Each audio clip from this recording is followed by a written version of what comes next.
রবিবার বিকেলে জলপাইগুড়ি সদর ব্লকের বাহাদুর অঞ্চলে পরপর 6টি ছাগলের মৃত্যুকে ঘিরে এলাকায় ব্যাপক উত্তেজনা ছড়িয়ে পড়ে। অভিযোগ, এলাকার একটি ছোট চা বাগানের মালিক জলের মধ্যে বিষ মিশিয়ে ছাগলকে খাইয়ে হত্যা করেছে।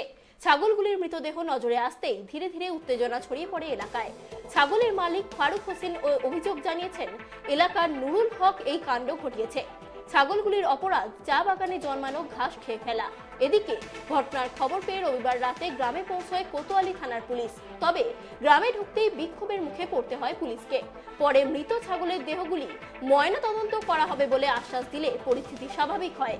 এই প্রসঙ্গে এলাকার বাসিন্দারা অভিযুক্ত ব্যক্তির শাস্তির দাবি জানিয়েছেন। ক্ষোভ উগড়ে দিয়েছেন এলাকার পশুপ্রেমীরাও।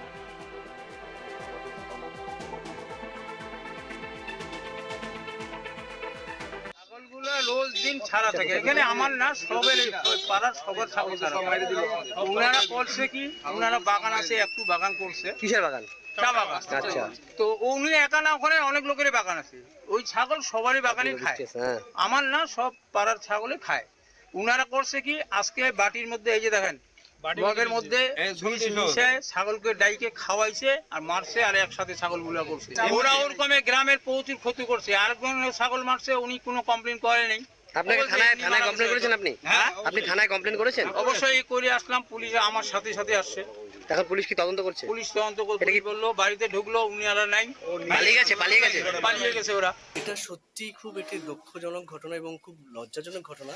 আজকে জলপাইগুড়িতে হয়েছে। বেশ কিছুদিন আগেই, বলতে গেলে 2 থেকে 3 দিন আগে ধূপগুড়িতে একটি এরকমই ঘটনা ঘটেছে, যেখানে কিছু মুরগি, কিছু হাঁস এবং কিছু ছাগলও মারা গেছে। আজকেও যেটা হয়েছে বাহাদুর, যেটা জলপাইগুড়ি সংলগ্ন এরিয়াতে চা বাগানের মধ্যে বিষ দেওয়াতে 6টি ছাগল মারা গেছে।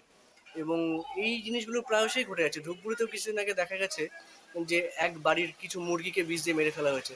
তো আমরা যা দেখতে পাচ্ছি, দিনকে দিন এই অবলা জীবদের প্রতি না এই অন্যায়গুলো বেড়েই যাচ্ছে। ঠিক 2-3 দিন আগে জলপাইগুড়িতে এরকম একটা আরেকটি ঘটনা ঘটেছে। একটি 6 বছরের কুকুরের গায়ে কেউ গরম জল দিয়েছে, কিন্তু তার কোনো প্রমাণ এখনো পাওয়া যায়নি, সেটাও কিছু করা যাচ্ছে না। তো অ্যানিম্যাল হেল্পলাইন জলপাইগুড়ির কাছে খবরটা এসেছে।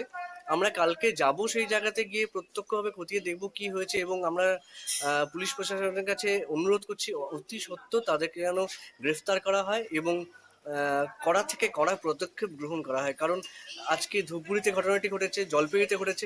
এটা যদি কোনো রকম দৃষ্টান্তমূলক শাস্তি না দেওয়া হয়, এই জিনিসগুলো বাড়তেই থাকবে। এতটুকুনি আমার বলার পুলিশ প্রশাসন।